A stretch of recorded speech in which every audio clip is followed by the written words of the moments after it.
Yo, what's up?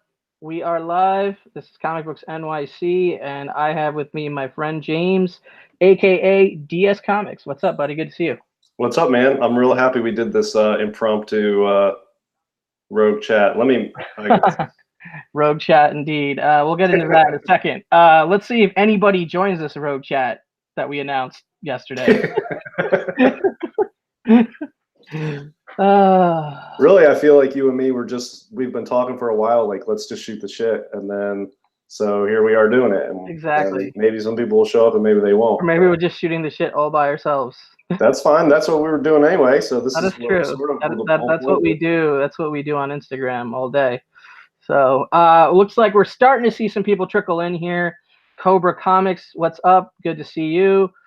Big Will has arrived. Always good to see Big Will. Big Will and I did a show on the different ages of comics. It was the last video I did on my channel. It's actually performing pretty well, and I had a great time doing that. So major props to Big Will and his contributions to that video.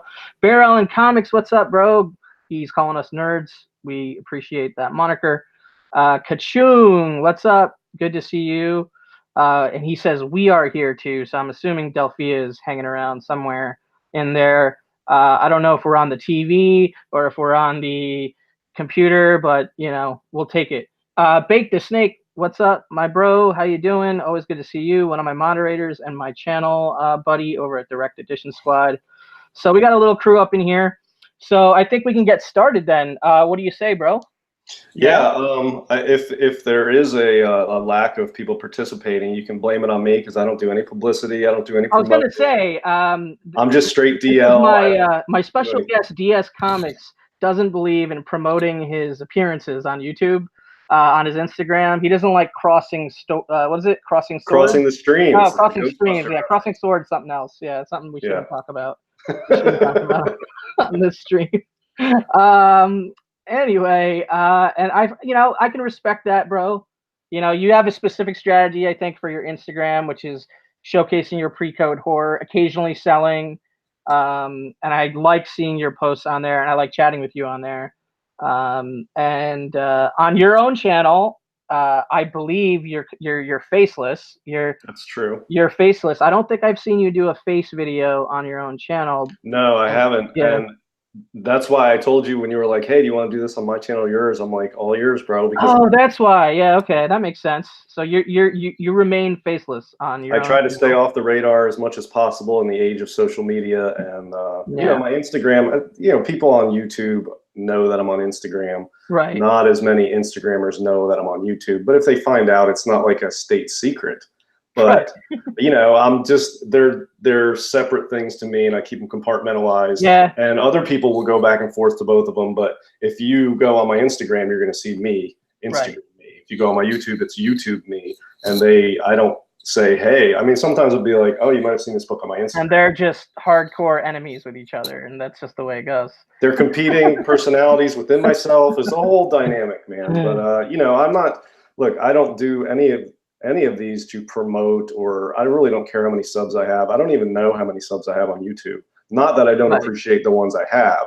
It's like 40 or something, I think. But I do it for, you know, just the love of the art and for the people that are in the community that I interact with, either on a small amount or a large amount like you, who I interact with almost daily. So, you know, however many people tune in is cool. And if they don't, that's cool too. And, you know, it's whatever. That's totally the right way to go about it, at least in my opinion. I remember that before I was even making my own videos, I was like just hanging out in other people's live streams and stuff and live chats. I think that's where I met you. It was maybe in like Reggie's chat or like somebody else's.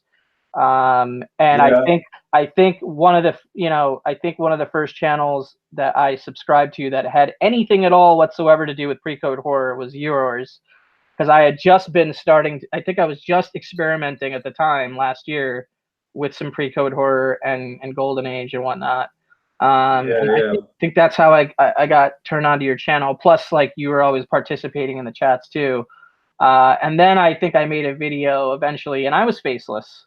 I think I was faceless for like You were faceless for a while because yeah, it wasn't until you did like a live show yeah, or something. yeah. I was my first like 20 videos are faceless, I think, on my whole channel. So I think I made my face appearance on White Whale's channel, like, and that was where, and I was guesting on his channel like here and there on different things, like some auctions, Yeah. New Comic Book Day, book club, and whatnot. But and then I experimented with like going live on my own channel without my face on screen. Like I had to like my iPhone pointed at like the books and whatnot, and I'd be live, and I'd have like a laptop over here, like, you know, monitoring the chat, and then like it was honestly that was more work than this. Like, you Well, know, with my like setup, I think it's easier. It's actually easier for me to do a faceless chat or a faceless video because my laptop doesn't have a camera. Like I'm sitting in front of the keyboard right now, so the camera's on this. It doesn't have a camera on the other side. So if I turn it, you know, it makes it with when I can hold it and video things. So I'm always sort of like behind the camera if I'm filming books or something, and I don't really want to sit in front of it. And then it's just, I don't know, for me it doesn't work, but I also prefer it. So whatever. Word. So we got a lot of love in here for Golden Guys. I'm liking seeing that. That was one of the best shows I've been on. That was a whole hell of a lot of fun. Yeah, I'm sure you'll be back on there. We didn't do it this week because it's me, Knights of Old, and JD, and those two weren't able to make it. So I was tempted to be like, hey, I'll do it by myself, but I thought that might be like a major disaster if I even tried that. Like, hey, it's me, and I don't want to run a show myself. Kind of defeats the purpose of what that show is. But. So we got a couple more people here. We got Comics with Bueller. What's up, man? He's saying he's thinking of going faceless on his own videos. You're welcome, everyone. Bueller, you're beautiful. Just that's it. You're a handsome looking man. We want to see your face. Bueller, once you go face full, there's no going back. You can't go the reverse. So if you start faceless, can you imagine if can always go partly face full on some other stuff. You can't go backwards because people will be like, what the hell's wrong with you? So that would be an interesting trend if that happened. Speaking of a faceless guy, we got Silver Age Dave. What's up, man? Good to see you. We got J Salsa 23 saying, what up, Comics NYC. Comics NYC is actually a guy named Bill. If there's a whole story like on Instagram anyway, and I'm Comic Books NYC. I won't get into it. I probably repeated that story like 3 times now. But you know, I'll take credit for Comics NYC and Comic Books NYC while I'm at it. Knights of Old, what's up, bro? Another Golden Age, a Golden Guy and a Golden Age collector. Good to see you. Discovery Bay Comics, thanks for promoting this. JB, always good to see you. Cobra Comics says Faceful doesn't sound good. Yeah, it doesn't. It doesn't. We're doing a lot of what is it? Double entendres? No, not double entendres. Just bad metaphors, I guess. I think that's a bad metaphor. I don't think that quite qualifies as a double entendre. No, not quite. So, all right. So let's get into it. What is Rogue Chat? Let me try to explain. So Rogue Chat is not a chat about the character Rogue, first of all, in X-Men. So if you thought that that's what this show was about, it's not that. Oh, I didn't even think of that. Yeah. But after we named it that, I was like, oh, wait a minute. Maybe some people think this is about the character Rogue, you know, because that's the only direct connection to comics that it might have. I also thought of maybe you know, people think this might be a Star Wars show because we got, you know, the Rogue One movie and, you know, Rogue or whatever. That's a stretch, but I am known as a Star Wars fan, and I wear, you know, I'm repping that tonight with this old school Marvel Star Wars hat I picked up at Star Wars Celebration in Chicago this year, which is cool. But it's not a Star Wars show. It is a show about nothing. Maybe. I think that's taken.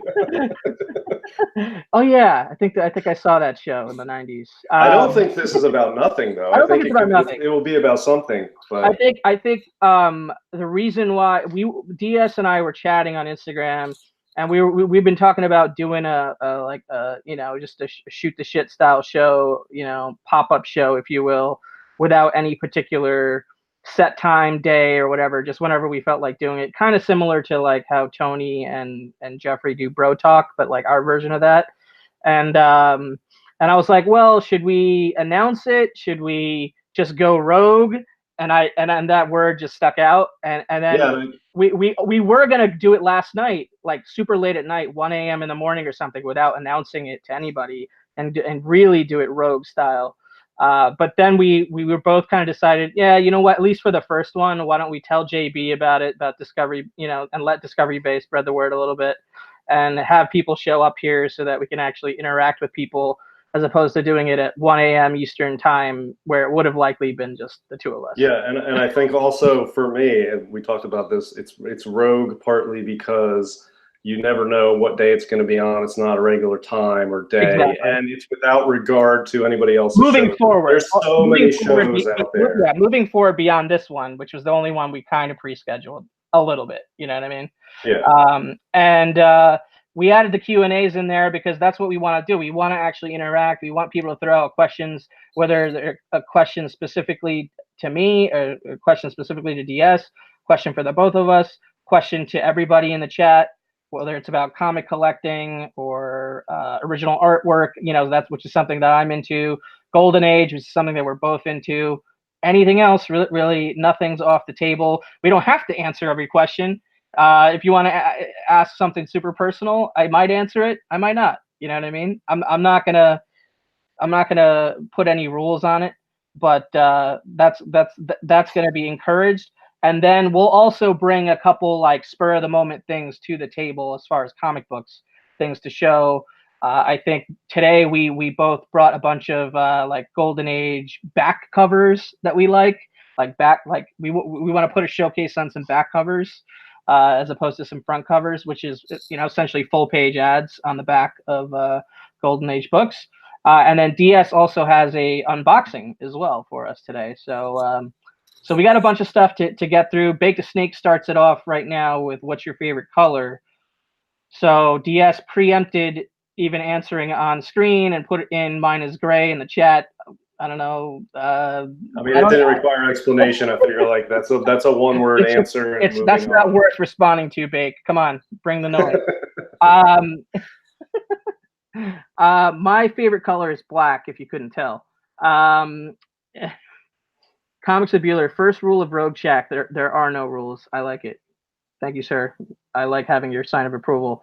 Do you like crunch berries? I like crunch berries. My doctor says that I'm not allowed to have that kind of sugary cereal anymore, but I will still sneak in some sugary cereal every once in a while. Oh, see, I didn't even know what crunch berries were.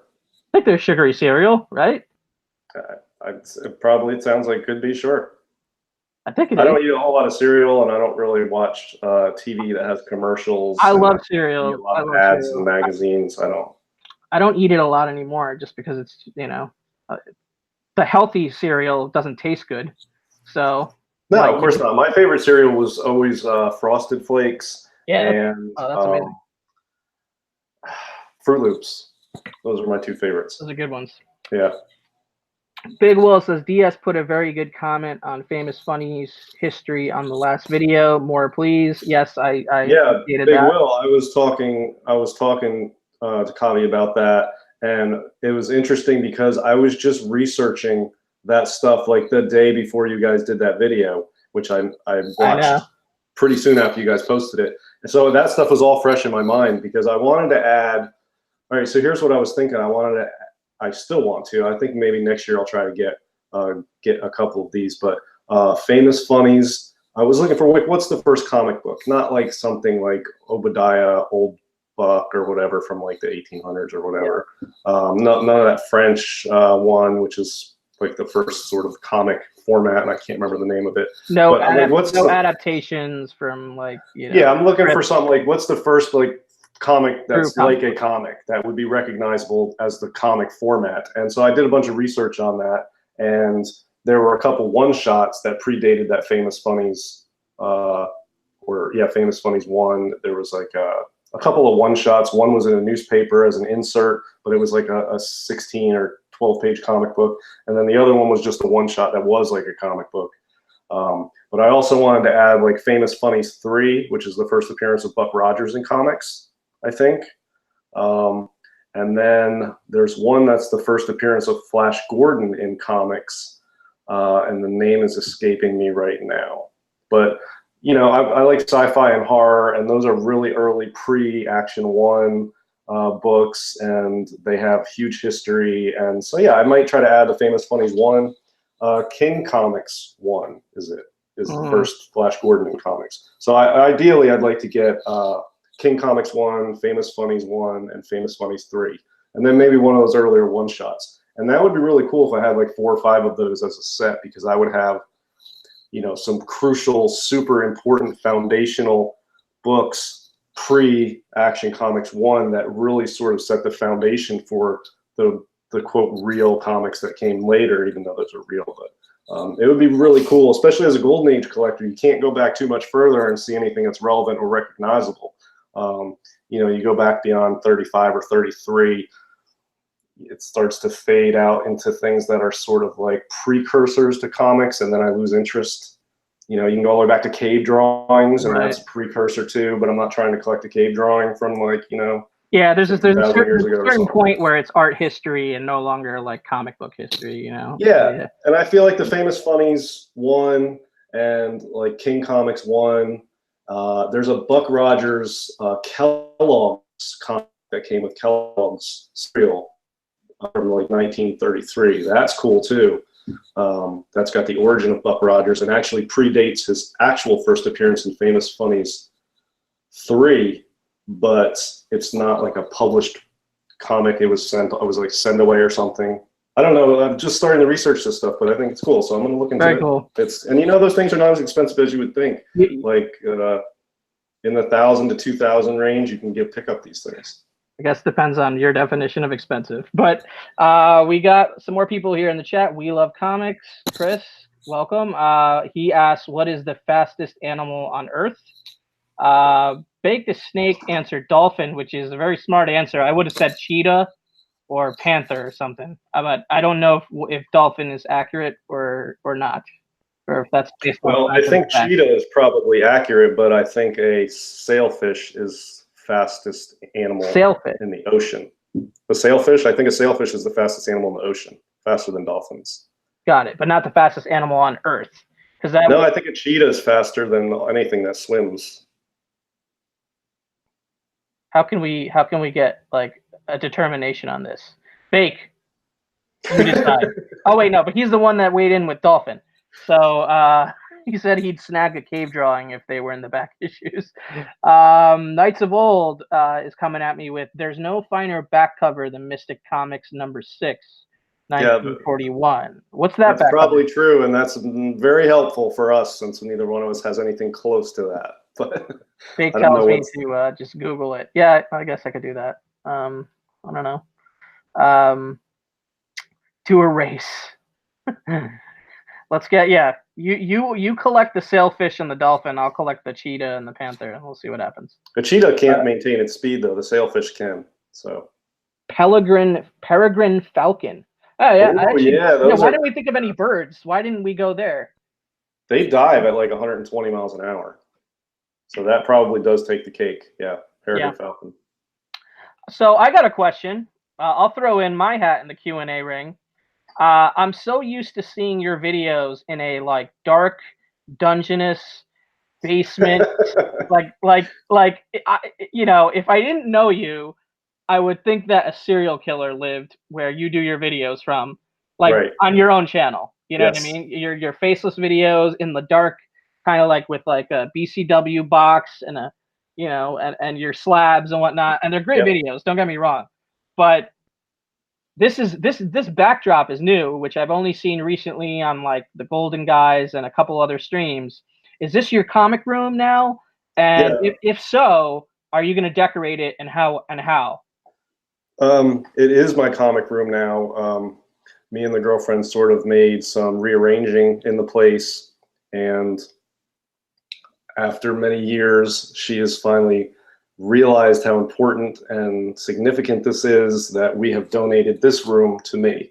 Nice. So everything that was in here that was both of ours for a common purpose in this room has been moved out, and I have been given full reign over this room. Now it's the smallest room in the place, but it's all mine. And yeah, so it's great. I don't own that many comics anymore, honestly. A couple hundred really is all I have, so they don't take up much space. So I've just got some random stuff in here, but it's neat and organized. I have nothing on the walls. And yeah, what you see behind me is just what all the walls look like right now. And I've got a bookcase to my left that has some stuff on it and my comics. And you can see back here, there's a press I bought that I've got. Yeah, I see the press. See the little corner of the press there. That's pretty cool. I So yeah, I don't think I have, you know, it's got a ceiling fan. It's, you know, I've got a Tron poster. Oh, you got a little flare. You got a little piece of flare. I got an original Tron movie poster up there on the wall. That's the only thing I have on the wall right now. So We Love Comics is concerned about your safety and is asking if the smoke alarm works. It does. I actually made sure all the batteries are fresh. So yeah, we're good to go.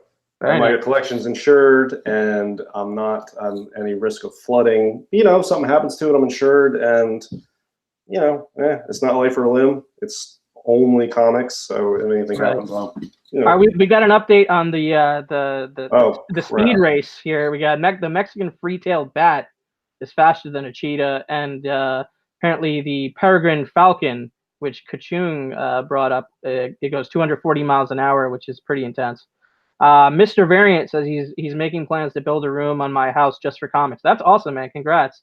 And congrats to you also, DS, on your comic room. I don't have a comic room. I'm about to move. I closed on my new place yesterday, so I'm actually a homeowner now for the first time in my life as of today or yesterday. I'm not going to have a comic room, but I will be building like a comic corner, I guess, you know, where there's going to be some stuff for display, but mostly stuff for storage and like my desk. And kind of like a little area for me to make content and read books and just appreciate my collection and my artwork and stuff like that. So I'm pretty stoked to not only be a homeowner for the first time, but actually, you know, have a little bit of a space to dedicate within that to my hobby. So yeah, that's awesome. Before I was in this room, I was in the basement, and it didn't have good lighting, which you noticed on plenty of my videos. And I mean, it's a lot of space, a lot more space than I have now, but I'm in an actual room with actual walls and like actual lights. So it's better than the basement. But, you know, I still left my setup in the basement for packing and shipping because I sell a lot of comics. So I still have that. So that's like my packing and shipping area, and this is like my hobby area. So yeah, they're split now. Before they were together, so everything was just arranged all together, but now I've split that. So I have less room, but it's seemingly more because I don't have any packing or shipping supplies up here or anything like that. So we're dedicated to my personal stuff. All right, so what book did you get? Let's reveal it. What's going on? All right, so I got this book because I felt like it was a pretty good price, and it's a pretty tough book to find. And I apologize for not like pre-opening this box. Oh, it's okay. We need to kill time anyway because we have no concept for this program. Remember? Right. Yeah. So this book I got at a good price from a dealer who I've bought off of a few times, 3 or 4 times, and it's a book that I actually already have, but this would be an upgrade. Okay. Now it's an upgrade on the technical grade, but I'm not 100% sure that it actually looks more presentable than the one I already have. But at the price it was at, I figured let me get it, and you know, if I decide not to keep this one over my current copy, then I will just resell this one, and I definitely won't lose money, and I probably would make a little money. I kept the camera on you so you can show the book. Is that working? I hope it's working. I can't tell. I mean, I don't know if the camera's on me or not, but hope so. So yeah, this is one of those situations where I don't consider just, you know, blindly that a higher grade on the slab is definitely a better book. I may keep the lower graded one over this if it's more presentable. You know, just because it's a higher number doesn't mean it's a better book. Thank you, Miss Explained, for letting me know. And good to see you. Welcome to the fun. Ruben Nieves, what's up, bro? Hope you're doing well. But when I show this is a book I already have, obviously, but it's also the hardest one to find in this title. You don't see it very often. And So really tough to find this book at all. So the one I have is actually, you know, hard enough to find, and the grade I have is pretty good too. So any grade of this book is nice. So what I've got here is Chamber of Chills 24. Let me turn this down a little bit. I think the cover closely resembles Scooby-Doo 12, but it's a little bit different. We love comics. So it's Chamber of Chills number 24. Hardest one to find in this title. Very nice, dude. And it's a 5.0 cream to off-white, I believe. Yeah, now the only thing about this is, if you notice, I don't know how well this will show up, on the I and the first L, there's like a pencil mark. I don't know if that's showing up. There's a little bit of glare. Yeah. I don't know. The glare. Showing slabs is so hard, man. But I think it's pencil. So there's like it looks like a big L is written on there. Okay. And it looks like it's in pencil, so it might come off. It's a totally rad. It's a totally rad cover. Yeah, so that's a 5.0. Now, just because it's a 5 doesn't necessarily mean it's better than the one I have, which is a 3.5. Yeah. So you think to compare to and see, huh? You think the 3.5 is better than the 5, or? The 3.5 does not have any writing on it at all. It has structurally more defects because the spine has a lot more wear. But you know, there's a slight chip missing on the bottom. This has, the 5.0 has a big L written in pencil right across the title. This one just has some issues around the edges, not in the middle of the title. So, you know, I'm not sure. Yeah, you know, it's close. Back covers are the same. I mean, they're essentially, they look pretty similar. I'm just going to keep them. It's not a decision I would be rash about. You know, I'll hold both of these.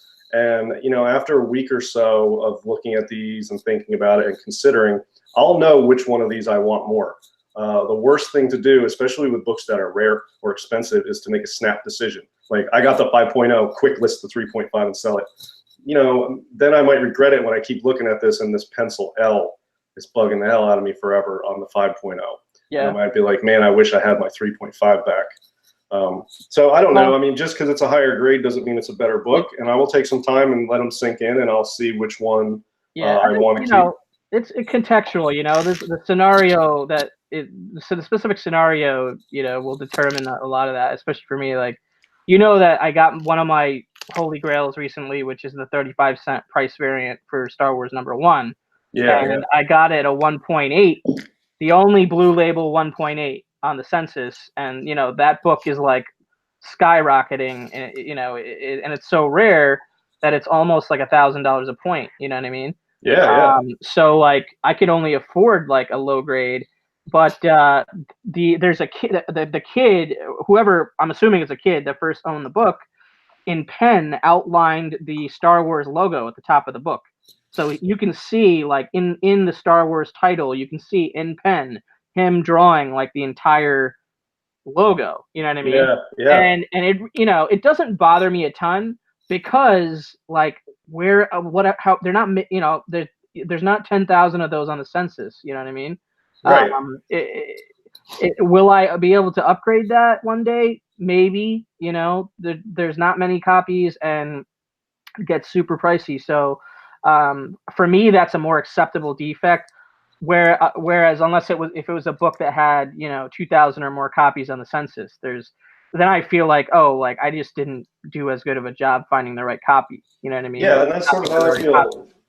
Yeah, like, if, you know, if it's like a Copper Age key, then it's just a matter of money. And if I have a 9.2 and then I can upgrade to a 9.4, I'll do it. And then you can upgrade to a 9.6, and when you get a 9.8, you're set.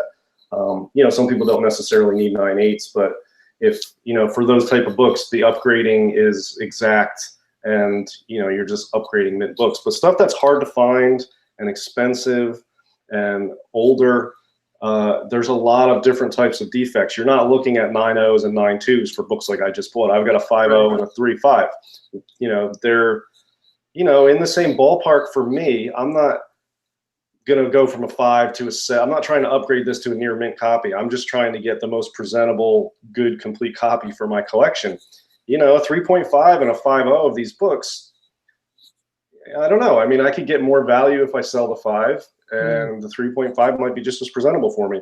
You know, the writing doesn't bother me entirely, but the 5.0 is better centered, but it's got a big pencil L on the title. The 3.5 has a little more wear around the edges, and it's not centered as good. They both look equally bright color-wise. So, yeah, I don't know. But what I'm definitely not going to do, which is what I used to do, I would get the 5, and I would instantly, I would sell the 3.5 before the 5 even arrived.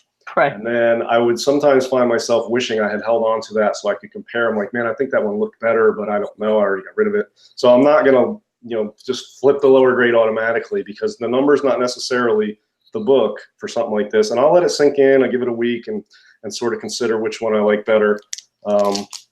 And sometimes I'll leave it up to karma. I'll throw both of them out there and say, anybody want to make an offer? And if whoever wants to buy one, then maybe that's how it's decided for me. So I don't know. I mean, the difference in price here is a couple $100, so it's not like a huge decision. So we'll see what happens. Word. The chat has me cracking up right now, man. So we got a couple more people. What up, White Whale Comics? Alex, the Comic Hoarder. Good to see you, my friends. Thanks for joining us here. We Love Comics asked, okay, we got the fastest animal on Earth. What is the slowest? And we got some hilarious responses here. Kachung says USPS worker is the slowest. Knights of Old says CBCS the slowest. Mr. Variance is the guy I bought my last eBay haul from. White Whale Comics alluding to the hunt tomorrow. I think that's tomorrow. Tomorrow night, where he. I don't know. There's some beef going on there with Chad MF90, who I think won last week, but that should be fun. Silver Age Dave, what's a snail say when riding on the back of a turtle? Wahoo! Ooh, snail emoji. Didn't know that existed. So, next week. Okay. And then Big Will saves the day with like a real question or a real comment. Due to the time between sales on the older books, do you use past sales at all to determine price? You want me to answer that? Since I just... Of course I want you to answer that. You know way more about this shit than I do. Okay. Look, in preface to this answer, I'll just tell everyone that I canceled my subscription to GPA. Before you answer it, I want to say, TJ Slabdragon Watson, what's up, sir? Thank you for stopping by. Yeah, so I canceled my GPA subscription because basically that will allow me to get data on past sales. I canceled it too. I canceled it too. You know, for this, like this Chamber of Chills 24, you know, these books, I can look up. I do also use Go Collect, so I have that too. You know? Yeah, I mean, people quote Go Collect prices to me sometimes too, and I'm like, that doesn't sound right to me. That doesn't sound like GPA and Go Collect are different than each other, and both of them sound like they're not right to me. But books that don't have a lot of data, it's more useful for me to just sort of, you know, be comfortable. It's stuff I'm familiar with. So basically, look, you can get caught up in the numbers and lose sight of the forest for the trees, or vice versa, however that saying goes. But the point is, you can get so wrapped up in the numbers that you can, you know, this book is worth this, like I'm selling this Chamber of Chills and it's worth this much. GPA says it's worth this much. I won't take $1 less, and then it doesn't sell, and people are giving you lowball offers, which, you know, they're just like, man, I'm not giving you GPA, and I'm like, man, I can't get an offer at GPA, and you just, you know, or you don't want to buy the book at a certain price because it's, well, the Go Collect values this, and they want $10 more, and I'm not doing it, and you don't get anything accomplished that way. Yeah, but like those numbers are not accurate anyway, and you know, you don't go by them. Honestly, unless there was a sale in the last like week, you know, like week to a month, if I want the book and I feel like I'm and I feel like the book is worth it, I'll pull the trigger on it, because there's really no, like, you know, there's not enough sales data where, like, you know, you can confidently say that this is a fair market value, like there is with, you know, Bronze Age keys, or, you know, yeah, Copper if you're Age in the keys. market for like you know, ASM 50 or, you know, an ASM 129 or a House of Secrets 92, there's so many of them the volume being traded on those books is so high, you can easily pick your spots. But on older books, you know, it's not the GPA's value or even what it's bought and sold for one day is totally different than it is, you know, a few days later or a week. Like I bought a book on Comic Connect auction 2 or 3 months ago. You know, there's no data, you just got to wing it. And I'm at the point where I feel I'm familiar with that area. So I winged it and I bought the book for like $800 and I won it on the auction. So nobody else was willing to pay more than $802 or whatever it was. As soon as I received it, I listed it on eBay for $1,500 and it sold within 12 hours as a buy it now. You know, did the price dramatically increase? No, I mean, it's just hard to tell the price, and somebody had a budget and really wanted that book, and I had the only one available, and they paid $1,500 for it. You know, I paid $800 for it, you know, a month earlier, 3 weeks earlier. It's, you know, you can screw yourself by sticking to the numbers and not buying something because it's a couple bucks too high, or not holding on to something because you want to get full value when you sell it. Look, I've never regretted overpaying or selling something less than what I thought I could get for it. What I do regret is having books that don't sell, that I need money and I didn't sell them because I was greedy and I held out for the last dollar and I still have it and now I don't have the money I need for something else, or passing up on a book that I really wanted because I didn't want to put an extra 10% on top of it. Like, never regretted paying extra or taking a little less to get the deals done to move books. What I have regretted is passing on books or holding something too long and not selling it. So yeah, I'm with you. It's a lot easier if you have superhero books because you can go on GPA, you can find exact values. But also, see there, when I sell that stuff on eBay, I put mine as the lowest price. Like, I make sure mine's the lowest price on eBay. Even with superhero, when it comes to Golden Age, if it's not a major key, there's like, you know, like some of them are like just classic cover keys. You know what I mean? And there's not as many sales. Like, or you could just even call them just classic covers, not classic cover keys, because there's nothing key about it besides the classic cover, or even just, you know, low issue Supermans that aren't issue 2 and number 1. You know what I mean? Or low issue Batmans or low issue Detective Comics, like the Golden Age Detective Comics issues that I have. Like, there aren't a lot of sales on those. You know what I mean? There's not a lot of them on the census. So it's helpful when there's not a lot of data and you're not sure what to do. Number one, ask yourself, is this an area or a type of book I'm familiar with? Do I know the territory? Am I familiar with these books? And if you feel comfortable in the territory, go with your gut, because your gut is as good as anybody else's gut if you know what you're doing. Now, if I start trying to flip modern variants, man, I'm way out of my league because I don't know anything about them. I won't know what to do. But when it comes to like Golden Age stuff, I feel comfortable with it. So even if I'm not sure, I just go with my gut, and you know, it is what it is. And I think I've sold or given away most of the variants in my collection. Like I've given out a lot of like AOKs and other things, and I've sold a lot of, I guess, modern books, you know, in the last year, I guess. And I think I may have a handful of slabs left on some like variant covers, like some of the ones that got hot last year that I had slabbed. But I'm probably gonna sell them, like, because it's just not really where my passion is anymore. Like, I don't even know if I ever really was into it, and I think I just got caught up in it because everybody else was getting caught up in it.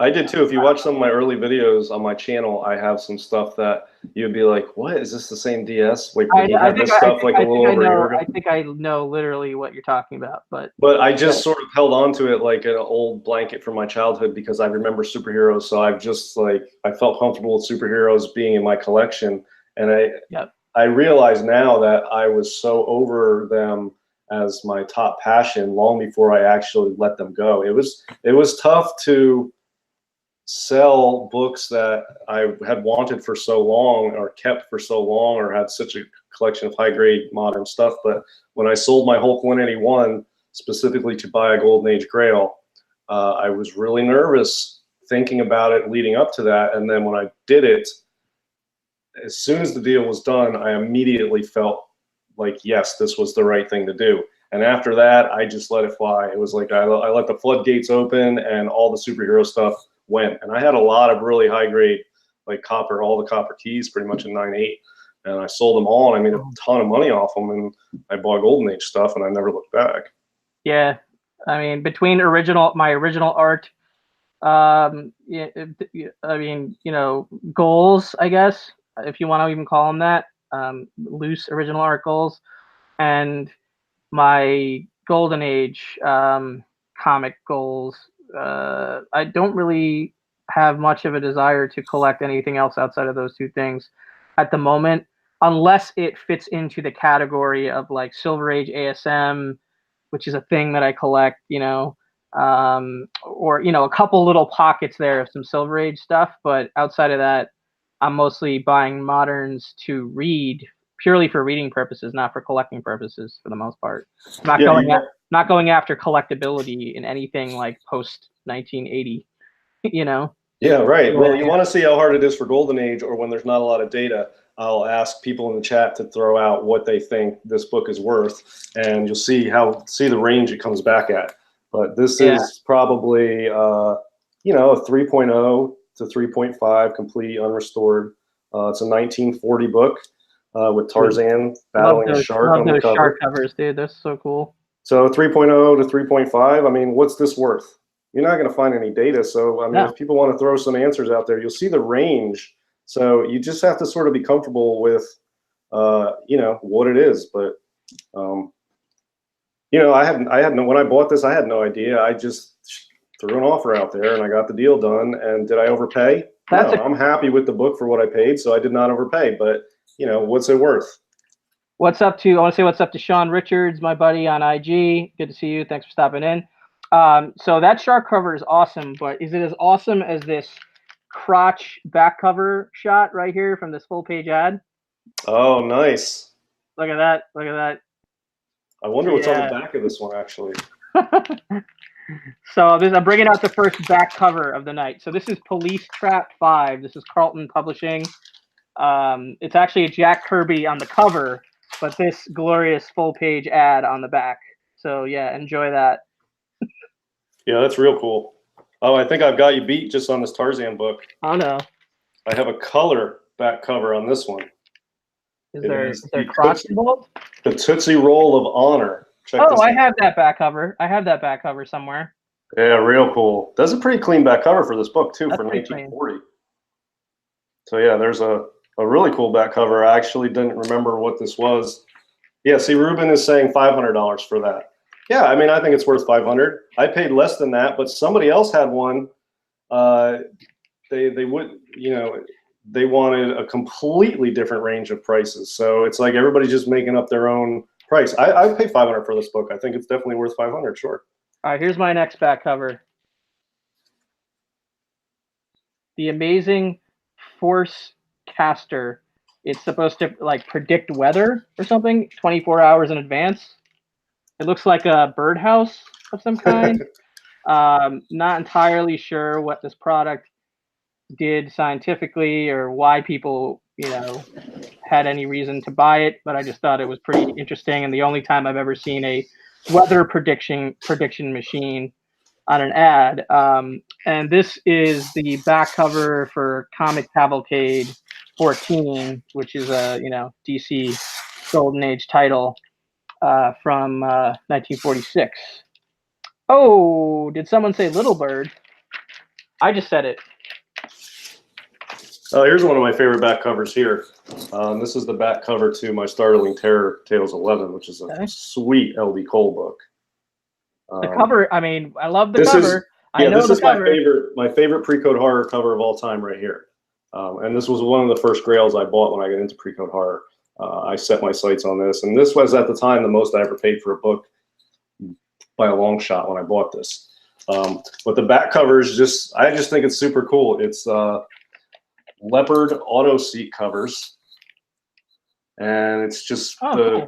It's fun. It's like another comic book cover because the title has got the leopard print, and then it's got those showing these off. So it's just I like those very minimal color, like minimal color or minimal, like that's not that one. I think like this one. No. Well, this one's cool too. So this one's it's like how to signal a car for help at night. I've never seen that one. How to signal a car for help at night. So I'm not entirely even sure what it's like. Some sort of battery product. Pretty interesting. I'll tell you though, Ad Ever Ready campaign. batteries have ads going back on these comics, going back into the 40s and even maybe a little before. They've been around a long time. That's the Back to Thrilling 65, which is that airbrushed Schomburg cover. So there you go. Yeah. So Alex is asking. We'll mix in question and answer with the back cover stuff if you want. What's up? Yeah, let's mix it in. First, so we'll get to some more questions next. But I'm gonna say peace out to We Love Comics. Thanks for hanging out, and participating in the point of this show, which is no point, but good times. So thanks for stopping in. Have a good one, dude. Yeah, let's go to Alex the Comic Order. He's bringing the heat here with some questions. So let's go there. Yeah, he says, does asking price on eBay sometimes set the value for Golden Age rare books? It's almost like you can set the price because there's no data to support or refute the asking prices. I mean, my answer to that is it does not have an effect on the value, because people that are going to just pay asking prices for those books, if they're even out of whack, are not people that are, look, the people that know the market know that those asking prices are in line with what the book should go for. And, you know, that's part of the reason I do the posts I do Instagram, little market updates of Golden Age stuff, like this just sold for this, here's an asking price on this.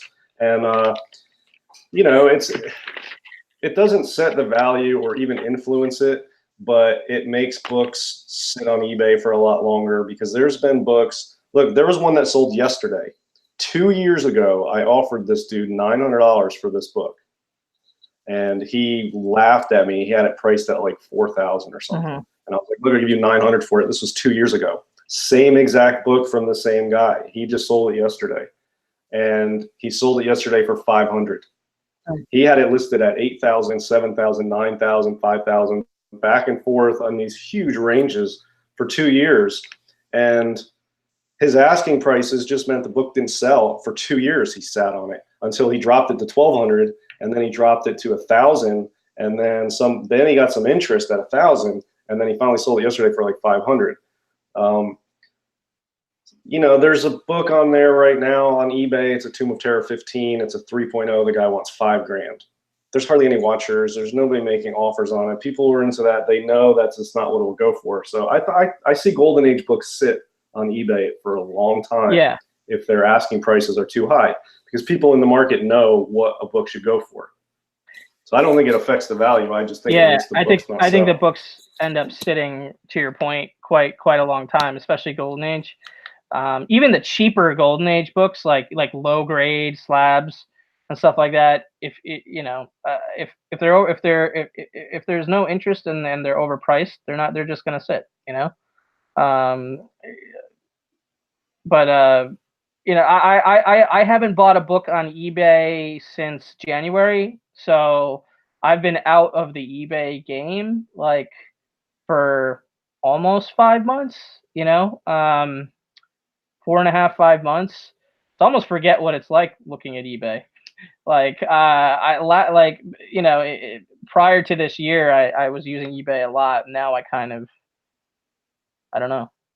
I'll tell you, I like eBay. I buy a lot of stuff on eBay, and you know, people call it Feebay, or you know, there's a lot of people who are very sophisticated or serious collectors, and they sort of have this, I don't know, they talk out of the side of their mouth about eBay. Look, eBay is the biggest comic market in the world, and if you want to sell something, to pay 13% fee for what? To reach millions of people, and it's such an easy place to sell something. Oh, yeah. I mean, where are you going to sell it for? You want to do it on Instagram and do PayPal friends and family. That's much harder, man. I mean, if you send it to Comic Link, or I mean, pretty much anywhere you sell, there's some cost involved. 13% to move stuff quick with millions of people looking, it's worth it. I mean, and yeah, for sure. There's a lot of good stuff that shows up there to buy. I couldn't agree with you more, especially from the perspective of a seller. Like from the perspective of a very like very refined or niche buyer though, like which is what essentially what I have been on eBay. Like I don't sell a ton, you know what I mean? And I haven't really sold a ton historically. So I don't know. I tend to browse the comic links and the comic connects and wait for those auctions now to come around as opposed to looking at eBay just because feel like I get burnt out when I'm browsing on it or something. Well, here's another thing I do on eBay, and this relates to my, it's always better to be moving forward in the comic hobby or the comic business. It's always better to be moving forward than to be treading water. And what I mean by that is when I sell books on eBay, there's so many people out there, no matter what it is, no matter how esoteric or odd or whatever, it'll reach millions of people. So I pretty much start all my books for a week at 99 cents. You know, it could be $1,000 book, a $5,000 book, a $20 book. I'll start it at $1 and run it 7 days on an auction on eBay. And almost everything sells pretty close to where I think it will. Some is a little lower, some go a little higher. With no reserve or with no reserve? I mean, no reserve. I just throw them out there for 7 days at 99 cents starting with no reserve. And I make sure it's not mislisted. I make sure that it's in the right category. I make sure I have good photos, a good description. And I've got, 100% positive feedback. So I make sure all the details are good. And then I just let it fly for a week. And you know what? I'm always moving forward because every single one of my books sells guaranteed within a week.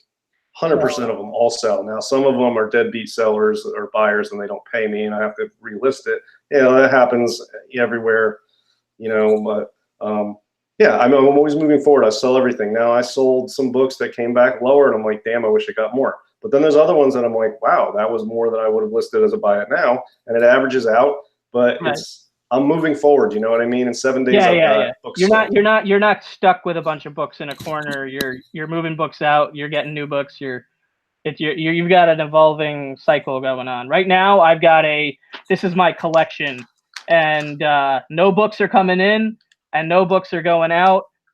A couple books are coming in for like New Comic Book Day, but I don't even count those.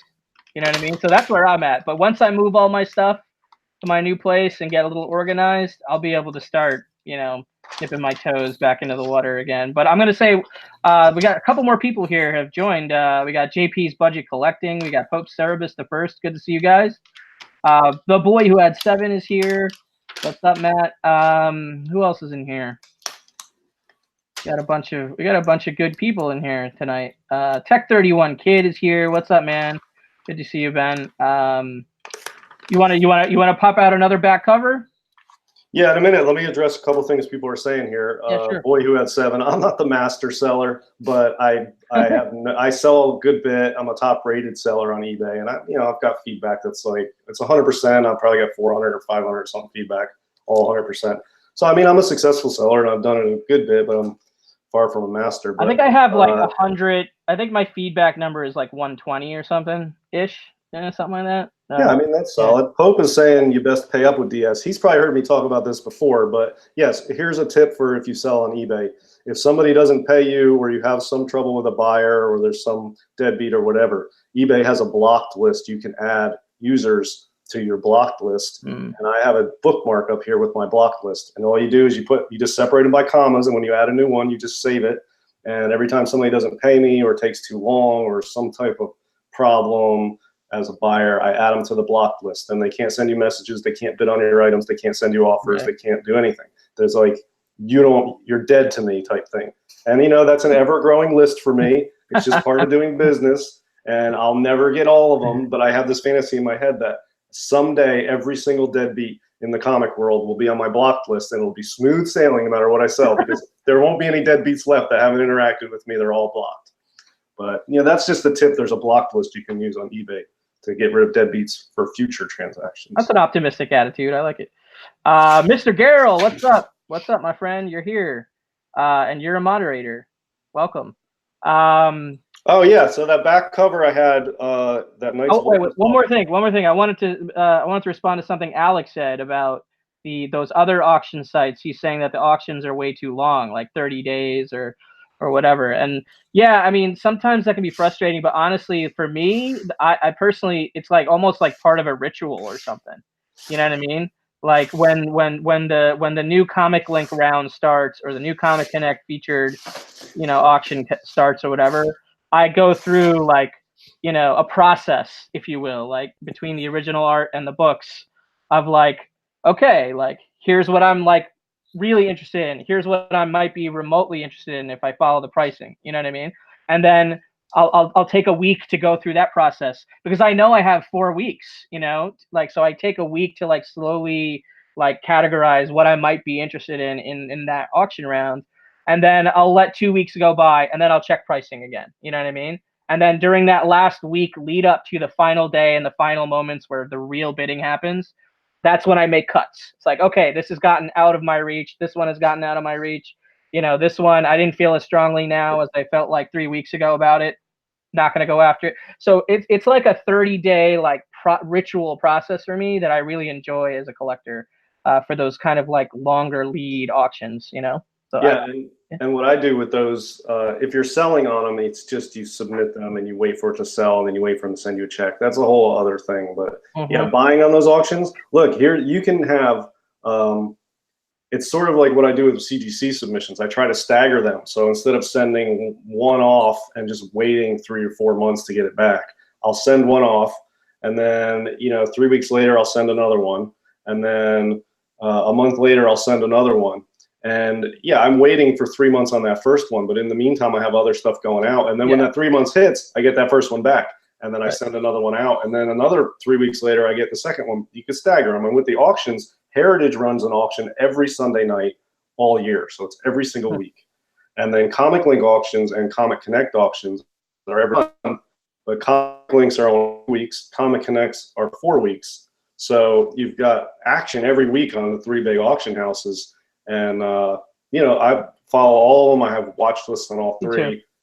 And there's so much going on. It's not like you're sitting there having to wait 30 days for the book. I got a Heritage auction coming up in a few days that I'm watching. Comic Link is ending now. Comic Link is ending right now. Yeah, so I've got Comic Link this week, and then there's a Heritage on Sunday. Original art for Comic Link ends next week, and I have 4 or 5 published, comic covers that I'm not going after all 5 of them. I would like to win one of them. You know what I mean? But there are like 4 or 5 of them that I'm tracking, and I'm trying to go after hopefully at least one of the 5 based on where the pricing ends up next week. So we'll see, fingers crossed. But yeah, Heritage, Comic Link, Comic Connect are probably the big 3 there. There's other sites like Hakes and there's this other one like ISO or something, or Ice Exchange or something like that. Yeah, do they do auctions though? I don't remember. I know the dudes on Instagram that started that. It's been a while since I've been on that site, but yeah, maybe. Yeah, I mean, if you can fill every minute of every day with something to look at, to buy, or to watch, but really for me, it fills. I don't feel like I'm waiting on things when I'm fully tracking the big 3: Heritage, Comic Link, and Comic Connect. I don't mess with Hakes. I do mess with. I don't have room to add in any more auction houses. I don't really mess with Hakes, but I do mess with My Comic Shop because I'm already buying on My Comic Shop for like, a random back issue here and there or whatever, just straight from their inventory. You do their auctions though, My Comic Shop auctions. Yeah, I do do their auctions, and that's where I got that. That's where I got this from the other Comics NYC. He was selling this on My Comic Shop auctions, and I picked it up on that auction without without knowing it was his at the time. I think the My Comic Shop auctions are which also has a pretty awesome back cover with like its own comic on it. Hey, I got that exact one right here. Really? The Very Happy Boy, Billy. How a Simple Discovery Made Billy a Very Happy Boy. Yeah, happy boy.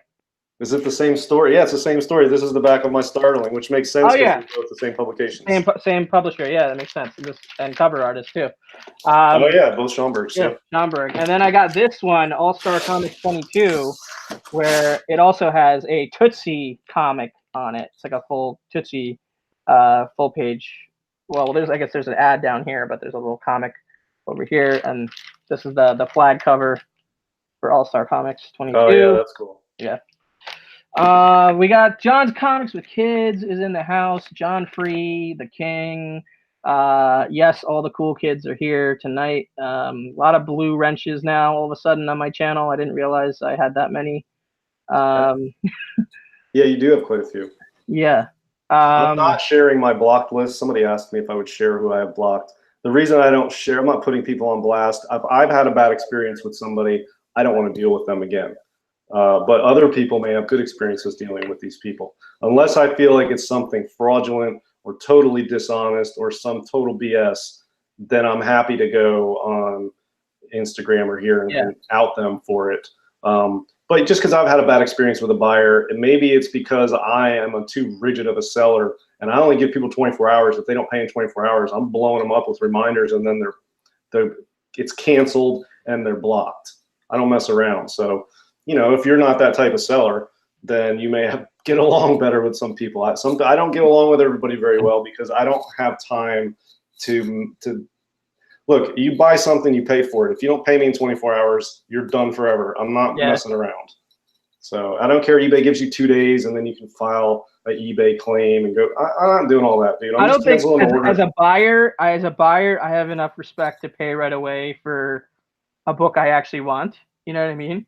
So I would expect that kind of courtesy as a seller as well. I mean, it's like the unwritten rule, you know? Yeah, and you know, I ship everything I sell. I ship it in bomb-proof packaging, and I ship it the very next day, 100% of the time. Next day shipping. I don't use media mail. Everything is packed to perfection. So all I'm asking in return is pay for the goddamn book that you bought. Yep. Like when you bought it. Why is that so difficult? You go to Walmart, you don't get to leave and mess with them for a week. Like you pay when you leave the store. Same with my thing. You imagine the nightmare of the logistics that it would take if you could do that at Walmart. Like walk in, like let me just I'll take all this these toys, these shirts, these toilet paper, these groceries, and Walmart would have to send you a payment reminder. I'll circle back next week on that, guys. Yeah. Right. Yep. So I mean, and I've never gotten negative feedback from anybody being like, "Oh, this seller is BS. He didn't give me enough time. He's supposed to give me 2 days." I don't care if somebody does that. I don't really care.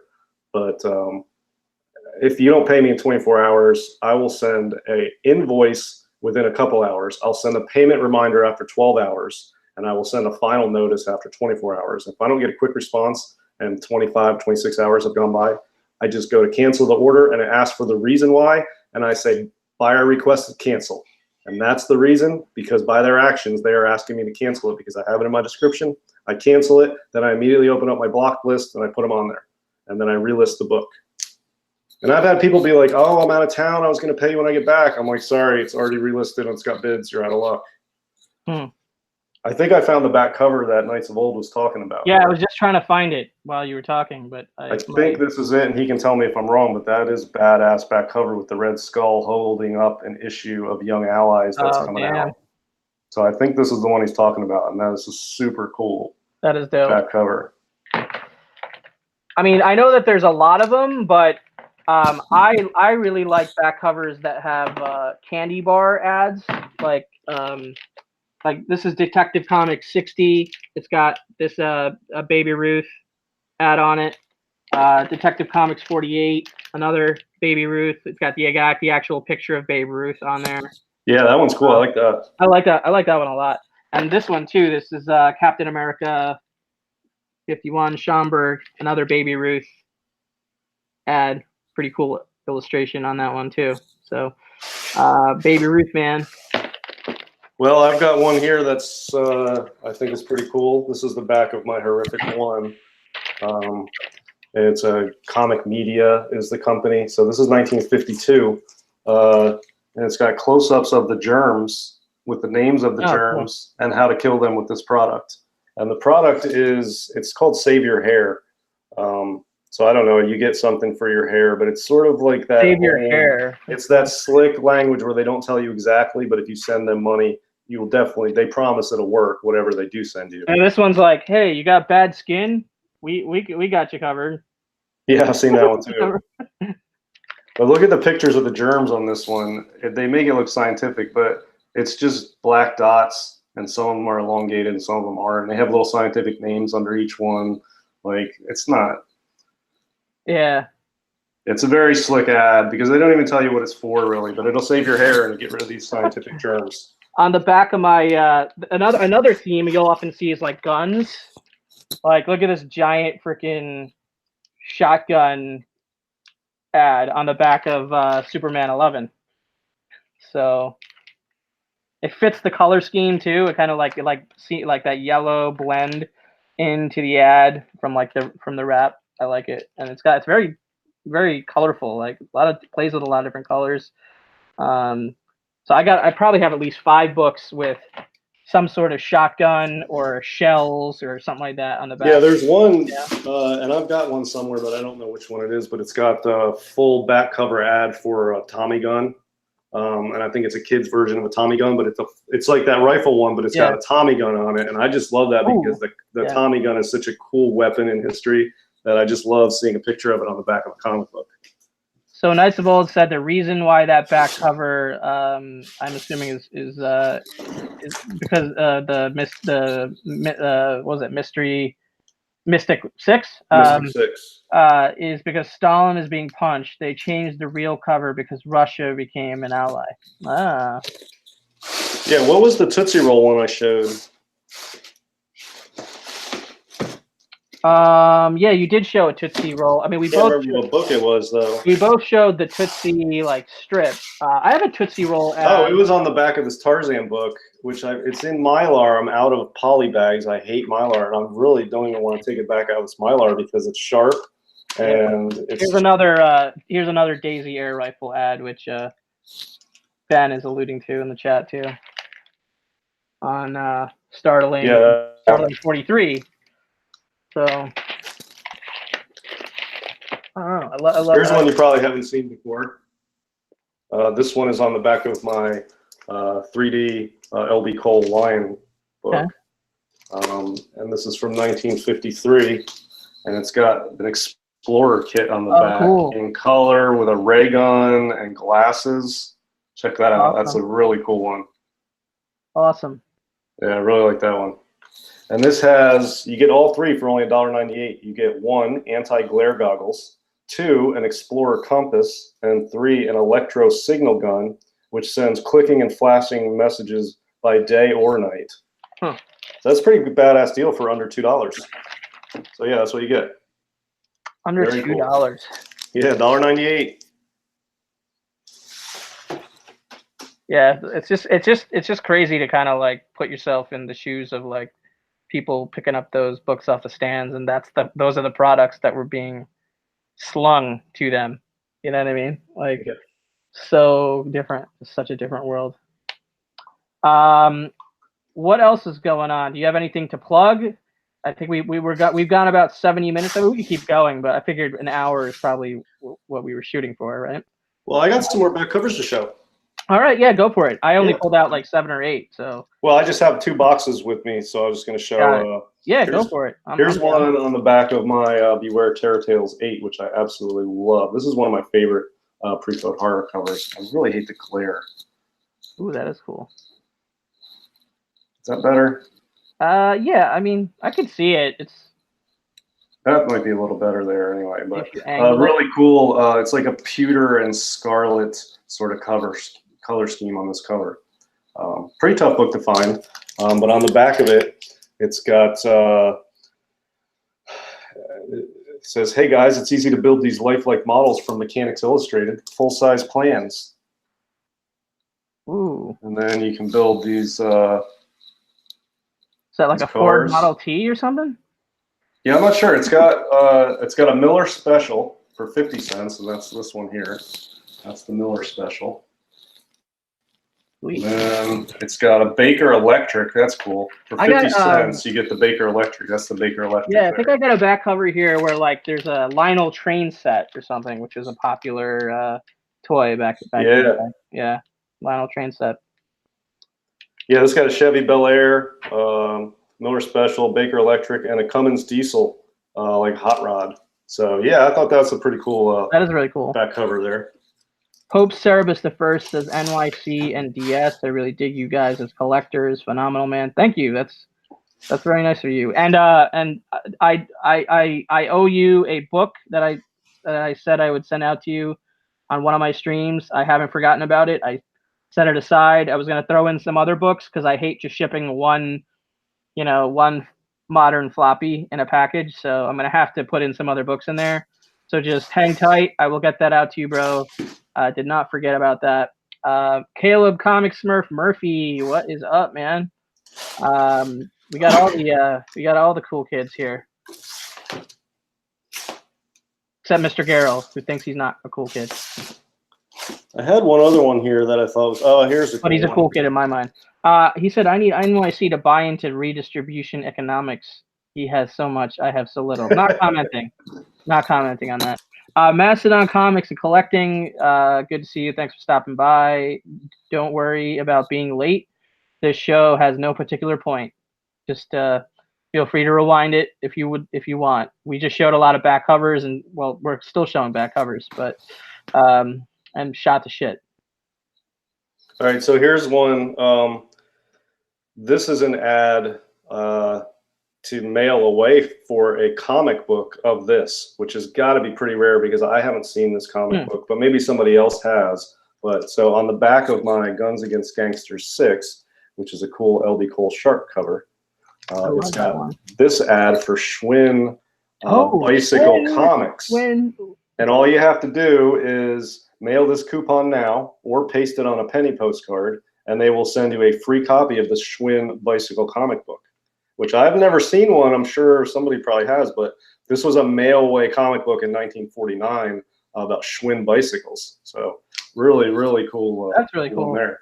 It's got a picture of the comic book on it. So I've never seen one. Maybe somebody else has. I've never seen that ad. But that would be cool. I haven't really done a lot of research, but I'd like to find that to pair it with this so that I can have the other comic that sort of goes with the back cover of this. I think that'd be cool. That'd be cool. For sure. And apparently the Schwinn goes 100. I don't even know what it says on the thing here. It says 108.92 miles per hour on a bicycle. No way. I don't know what that means. Is that a price or something, or? No way. See what I'm saying? I mean, look at the 108.92 seems like it's too expensive for a bike in the what? 50? 1949. Yeah, so yeah. But it can't be miles per hour. It'd be miles per hour. It says miles per hour. It says miles per hour next to the 108? Yeah, 108.92, and then it says miles per hour on a bicycle. I'm not sure. What's the 92 part? 108.92 what? I'm not sure. That's what I'm saying. I agree. It doesn't make sense, and I've looked at this numerous times, and it doesn't make sense. Somebody saw this. It says 108.92 miles per hour on a bicycle. I don't know what it means, but anyway. What? That's gonna bother me. I'm gonna be thinking about that. And then let me see if I had one here that I liked. He's the second fastest on Earth after the Peregrine Falcon, as we learned earlier. Right? All right, so on the back of my Suspense 9, which is another LB Cole. I love LB Cole. Everybody knows that. Oh, wait, Joe4771. I didn't even see him join the chat. Good to see you, bro. He said it's 108 downhill, 92 uphill. Maybe. I don't know. Maybe that would be the most logical explanation so far, but that still sounds like embellishing as far as the numbers go. I don't know. That's hella fast for a bike, so I don't know. Fast. So on the back of this one, it's got a really cool ad for an X-Acto knife, but just a really cool. I got an X-Acto. Yeah, I got a few X-Acto knife ad books. I didn't pull any out because I was like, X-Acto knife, is that interesting? I guess, but yeah, it is. I guess. Yeah, I like the plane on this one. It's got a World War II era plane because this is a 1945 book, so everything is World War II related. Even the ads for X-Acto, you can cut out stuff to exactly fit your model. I don't know, it's a P-51 or a P-47 or something. I don't know what it is, but nice. But I don't know who drew the back cover ad, but it actually looks similar to the way LB Cole drew. It does look similar. So maybe he did the back cover art on this too. I'm not sure. New note for CGC: back cover art by X. I don't think that credit has ever been listed. Has it? Like, I don't think so. The back cover art. Yeah, like yeah, there are some artists that are known for back cover ads, and there's one right, like specifically who did the one like add-on back cover by, you know, maybe not in the credits on the left, but like in the keynotes maybe. Well, there's one for you know, on the back of a lot of Silver Age books, it has the Army Men. You can buy the Army Men, and it's got the whole spread, and it shows that drawing of all the Army Men like lined up to do stuff. That's drawn by a famous Silver Age artist, and it's escaping me off the top of my head, but he's known. It might be Alex Toth or Russ Heath, somebody like that, did all the ads for those Army Men on the back of those comics in the Silver Age, which is far better than the I'll teach you how to draw guy. That one. God, the I'll teach you how to draw guy. Right? They must have made a ton of money off of that, because that is the most prevalent Marvel Silver Age ad ever. That's how you know you're looking at the back of a Marvel, like a Silver Age Marvel key, is like the draw guy. The draw guy. That's it. That's what they give away. So yeah, I don't have I don't know what's on the back of this one. I can't remember, but I'm going to pull it out because this is an early one. I think I can't even remember what year this is. 47 maybe. This is my Crack Comics 51. But just a really cool title and publisher, and so I'm going to see what the back cover looks like. Coke Service says the Schwinn Scrambler was $225 in the 80s. I'm assuming he means $225. So if something was $225, it wasn't $100 something $10 in 1949. You know. All right. So actually, this is I'm really proud that I own 2 copies of this. That's awesome. Yeah. So this one. Are you gonna get it graded? Probably like a 5. I'm gonna clean it up a little bit and press it. I think it's a 5 to a 6. It's a pretty nice copy. But the back cover is this. Oh, this is way better without the glare, right? Yeah, you can see everything. Raw book goodness right there. Wheel of Prizes right there, including some type of gun up top. I didn't really look at it. Is that a mandolin? Is that a mandolin on the back? I see a wooden stringed instrument of some kind. It's a ukulele. Okay. It's a weird shape. Famous Texan Jr. all-metal cap pistol, and there's a Daisy's Targeteer air pistol, and an official size football. Oh, so apparently this is prizes given. This is like an Avon. You sign up, and if you sell whatever you sell, kids, however well you do selling, you get to pick your prize. That was what the housewives did in like the 40s and 50s, and they sold that stuff like door to door, and they created all these like, you know, whatever, direct to consumer markets for those companies. Yeah, check out the splash page on this. Really, really cool splash page here. Try and do it without doing any damage to it. Nice. Yeah, it's just a really, really solid drawing there with the werewolf, the damsel in distress down there. Yeah, just super cool. This is one of my favorite books of all time. I absolutely love this cover. And you know, I couldn't find one forever. It's very hard to find. And then I came across a low grade one on eBay and I bought it. Can't beat the title, man. And then I saw another one get listed and I bought it. So I got, after looking for years of this book, I found 2 copies within like a month of each other, both for cheap because, yeah, here's the problem. There's no GPA data on this. Yeah. It's not a pre-code horror book, but it's a super cool werewolf book. And so how do you price it? Well, these 2 sellers didn't really know how to price it. And so I was able to pick up both of these copies for a grand total of $225. Now for me, I think that's a hell of a deal because I've got 2 complete issues and one is like in the fine range. Right. So yeah, awesome book. I mean, I don't know. There are books that I've paid under $100 for in Golden Age that I just cannot believe that's what they, that's what I got it for. You know what I mean? Like I think I've shown this before, but this is Goofy Comics 29. So this is Frazetta, right? And there's only 2, and I got this on My Comic Shop, an auction for under $100. Okay, under $100. for this. Frazetta Art, Golden Age, 8.5. Only 2 on the census, second highest rated. The highest graded is a 9.4. So my second highest graded is an 8.5, and those are the only 2 copies. It's just that nobody knows about this book, so there's no demand for this book. So the rate, so the going rate for it was what I was able to pick it up for less than $100. To me, it's worth a lot more. You know what I mean? Just based on what it is. But I was happy to get it for under $100 because I'm not going to get rid of it. Yeah, I mean, if you're comfortable with the price that a book is, don't worry about what it costs or what's the last sale or what's the GPA. Look, ultimately, if you're happy with how much the book costs and you want it, especially something rare, you don't know when you're going to see another one or whatever. But that's 8.5. I have never seen the book except for that one My Comic Shop auction ever, and there's only one other one on the census. So yeah, that's real good. Pretty awesome. But I mean, you wouldn't be able to if you sit around and try to figure out what's that worth based on data that's in some other place. It's a waste of time. Somebody else will buy it before you, and they'll be like, "Yeah, screw it, $100, whatever." Yeah. I mean, I don't know what this Tarzan book I paid $300 for it. Mm-hmm. 100 a point for this book. It's super rare and awesome. Yeah, it's worth $300 to me.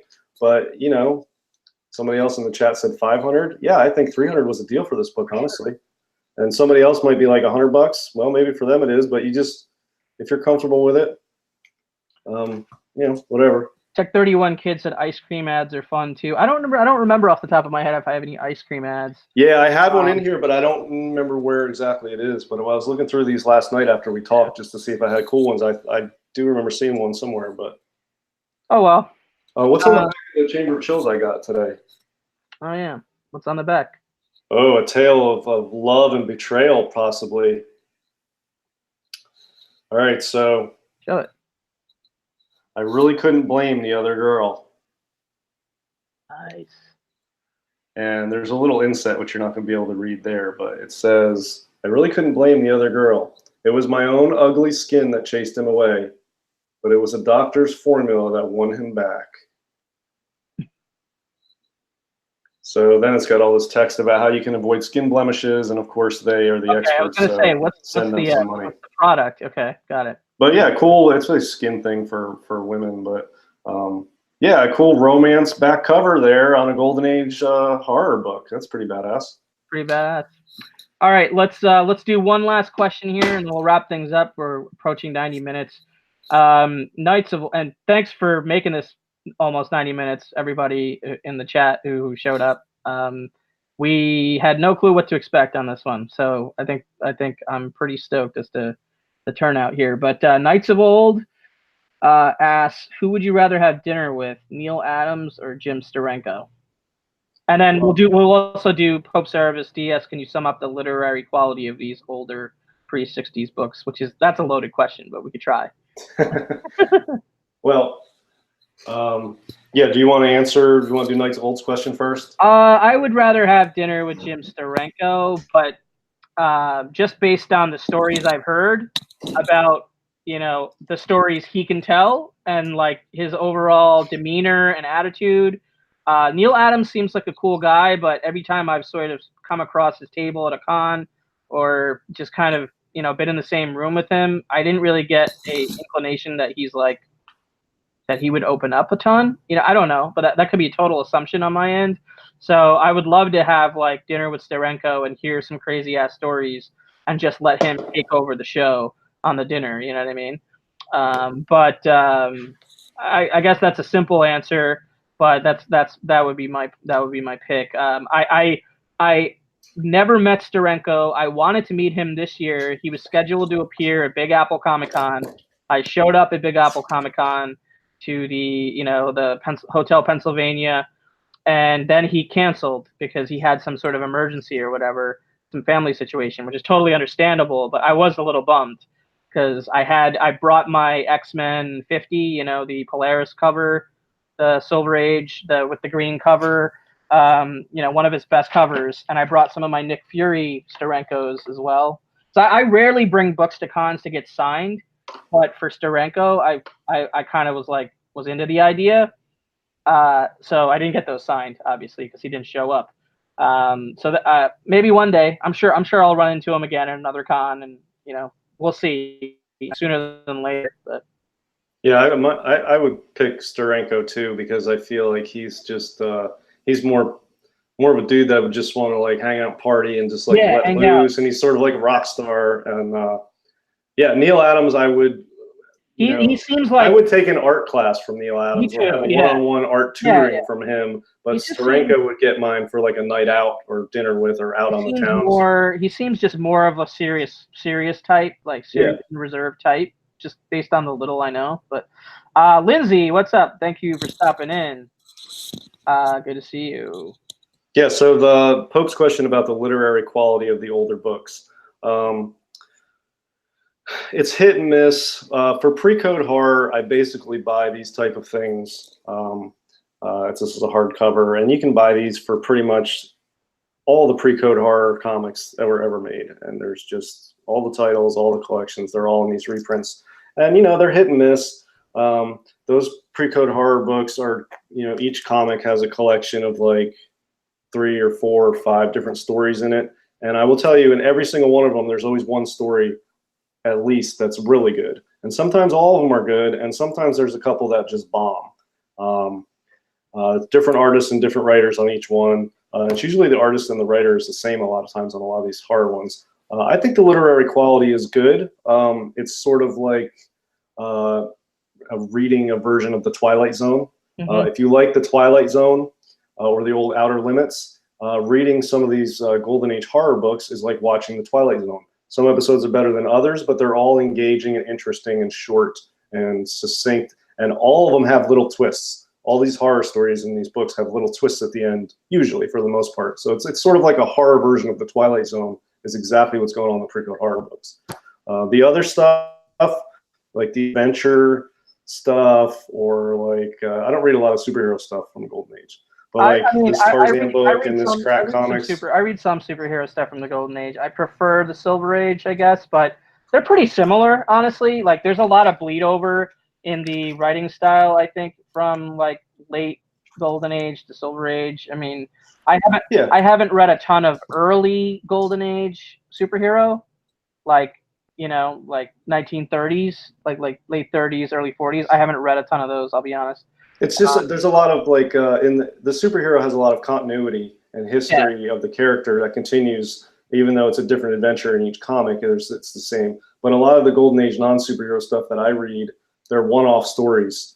Even if it has the same character, there's some history to it, but it's sort of like that's what I like about it.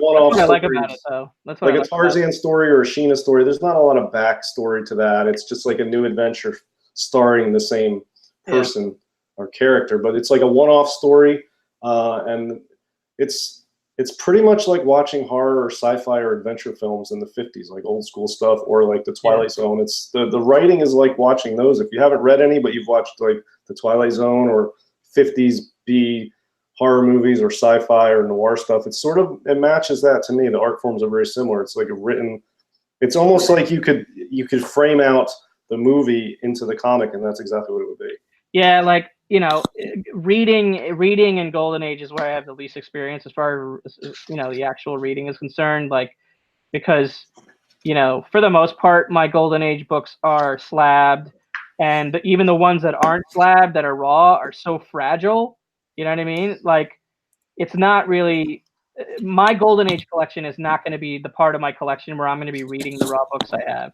I have a few hardcovers and things like that collect Golden Age stories that I'll crack open every once in a while, but my reading collection is mostly like silver, bronze.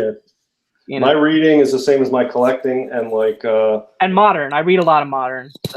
So for this title here, The Chamber of Chills, there was 26 issues total for this entire run.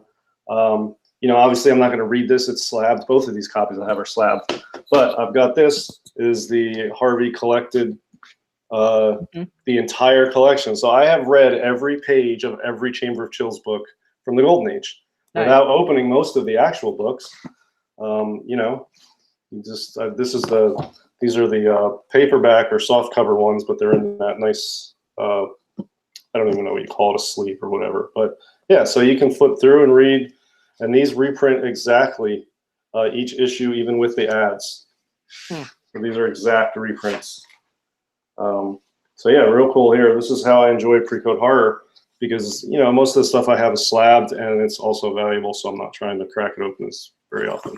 So. So we got Evan here in the chat. I think he's talking about the Steranko Neil Adams argument. He said both would do nothing but talk about themselves and how amazing they are the entire time. Yeah, that sounds about right. Sounds about right. Pope Cerebus says, I find after tonight, Golden Age have taken a huge step up in interest.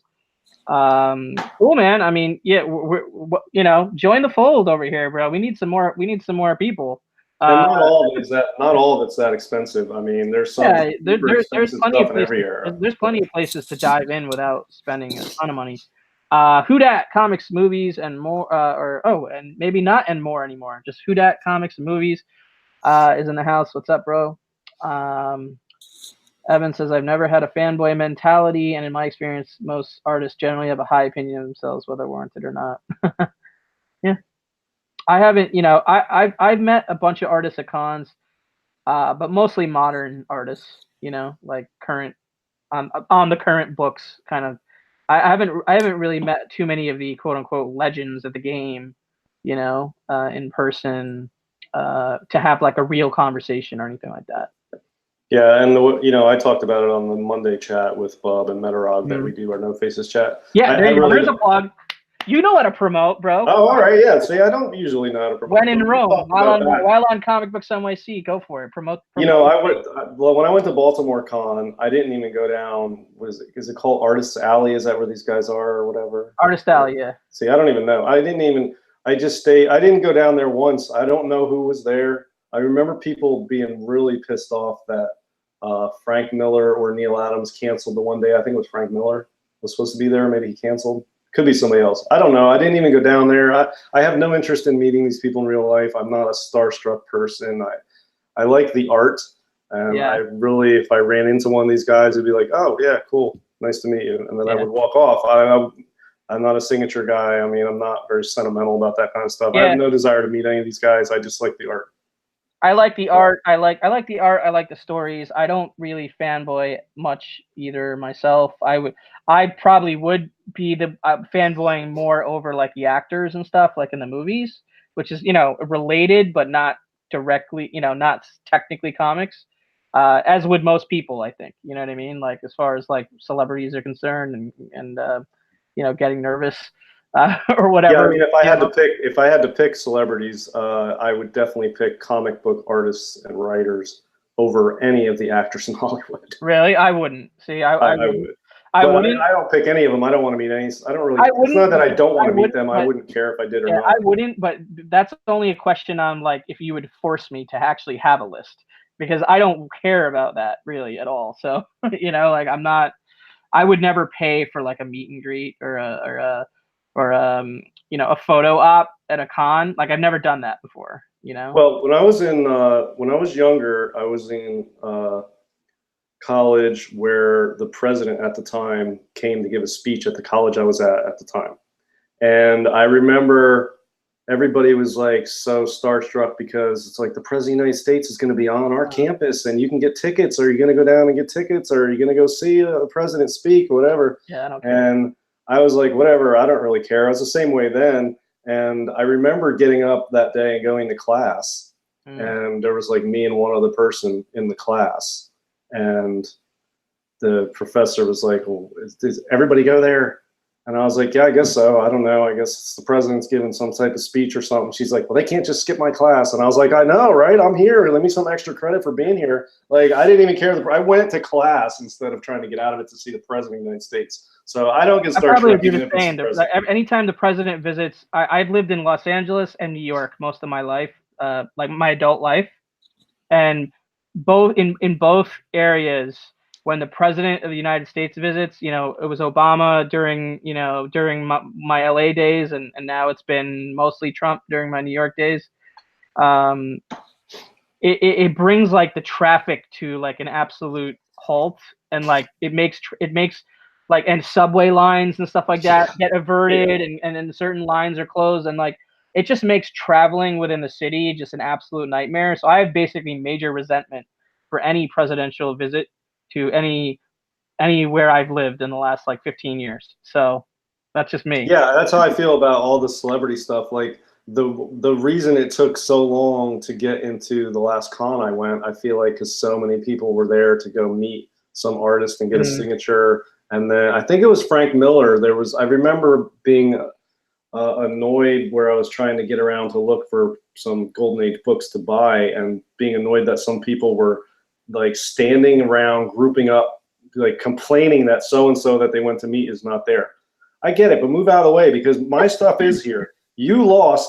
Go on. My books are here, and you're hindering my ability. You're just a crusher of dreams. Right. Well, their dreams were already crushed by the person they went to see. I'm sorry for that. I really am. All right, you're not okay. Out of the way because I still have stuff to do. You're not the crusher of dreams. You're like the guy that pours the salt into the wound. Well, I never claimed after the fact. You know what I mean? I just I felt for him, but I'm like, you can feel bad and cry about this outside this place, so I can still get around because my stuff's still here. But that's just how I am. I don't really. I'm not there to meet anybody. Never change. What? Okay, we got one more. Okay, we got to wrap this up soon. But Pope Service says, okay, talk/party/commission. Who would you put in those slots? Kind of like F, Marry, Kill, but for comic sensibility. So talk, party, commission. Does that include any people who have passed away or only alive people? Okay, let's only alive people. Let's go with only alive people. You go first. I don't know. I mean, I feel like all three of those I would put Ditko high on the list for all three categories just because I feel like it'd be so hard to get any of that out of him. But he's not alive.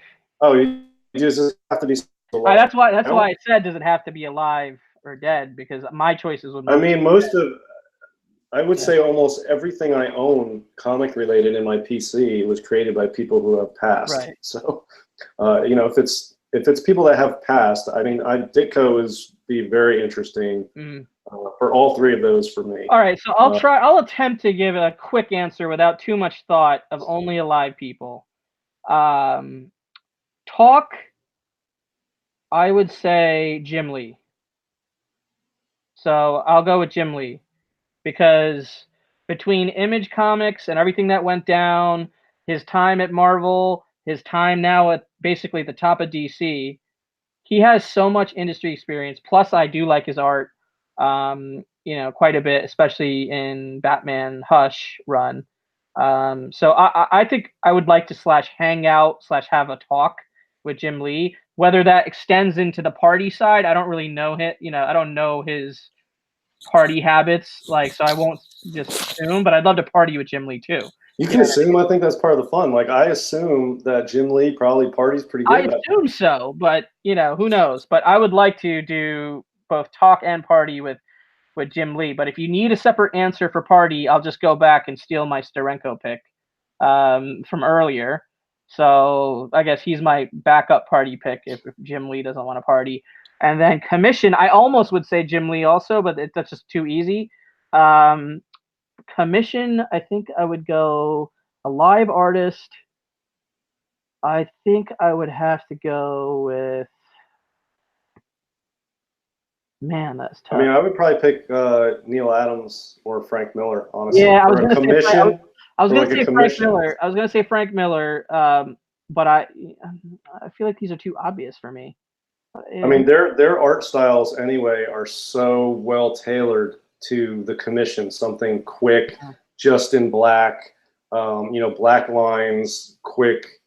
I think their styles, like Frank Miller's style, is already sort of like that. I know. I really love Ron Lim. I really love Ron Lim. I have a Ron Lim commission. I have a Ron Lim published cover. So I'm actually a big fan of Ron Lim also, but I feel like I'm going back to the well. I have a Frank Miller watercolor commission also that I didn't get commissioned, but I purchased from the guy. I'll tell you one that I would want to commission from. Would be Norm Brayfogle. He Ooh. did. His art to me is Did he pass so. away? Did he pass away though? I don't know. I mean, I don't keep tabs on these people, so that's what I'm saying. I don't know. You know what I mean? I'm not. I've never looked into getting commission from him, but I really love his art. He did Batman Yeah, stuff. yeah. I remember his art. I remember his art from Batman. He passed away last year. And he's got one of my. Oh, did he? Okay. Well, he's still on my list anyway. Kachung just nailed it for me. Bill Sienkiewicz, definitely one of my all-time favorite artists. Modern, still alive, does commissions, sells his own original covers and other art from his website for way too much money. I almost bought an original art cover, the cover to Batman Who Laughs #1, the Midtown Comics exclusive. Like he did a painting for that, you know, and he's selling it for like 10 grand on his website. I almost bought it, but I would have jumped off the ledge. Yeah, see, I think Knights of Old is rubbing it in when I said Norm, and like now he's crushed my Norm dead. Is dead. Norm is dead. You're not getting that commission from him. He's dead. He's like dead. Crushing my dreams. No but, he does one cover that is one of my favorite works ever. If I ever found the original art to that, it'd be one of the few pieces of original art I would actually like to own. And it's the one where the guy on the cover of the Batman comic has like the gas mask and is holding a lantern, and the only thing you can really see from the light is the lantern and the part of the gas mask that the guy's holding. And I think Batman is laying down, maybe presumably dead by this guy who's searching for him or something. Never read the comic, but I don't know what number it is or if anybody knows the book I'm talking about, but it's a really sort of striking image where most of the image is not drawn, but it's implied by the lighting and the shadow, and it's a really kick-ass piece of art. Awesome. And that's Norm Brayfogle, and it's a Batman cover. Yeah, I mean, I think his stuff has been appreciating, especially since his passing in the OA market. Yeah, see, Pope knows what I'm talking about. That guy's good, man. Brayfogle, he's real good. He's awesome. But he did say Sienkiewicz would be his commission. Yeah, that's good, too. I wouldn't mind getting a commission from Walt Simonson either, just because I grew up with... Is he still active? Like, is he still doing commissions and stuff? I mean, I'll tell you, John Byrne stuff. I mean, John Byrne would be pretty fantastic too if he were to do something, you know. That'd be pretty. Hey, I got to get off here because it looks like my battery's about to die anyway. And all right, so I'm gonna wrap it up. I'm gonna end it with one comment. TJ Slabdragon Watson says he blames the rise of PCH pre-code horror on your channel, and so do I. So I agree. You got me into it. Anyway, well, into it is a stretch, but you know, Golden Age. I've always been into Golden Age, you know, but I haven't really collected Golden Age for as long as you. So, like, you know, you're just one of the many people that well, not many, but handful of people that I've come across that has helped me in my collecting and stuff. So, definitely appreciate that, dude. And I'm glad we're doing this Rogue Chat thing with no particular strategy. Everybody who showed up, thank you so much. There will be another Rogue Chat. We don't know when, and we won't tell you when or why. So yes, exactly. I like it. See ya. All right, see you later.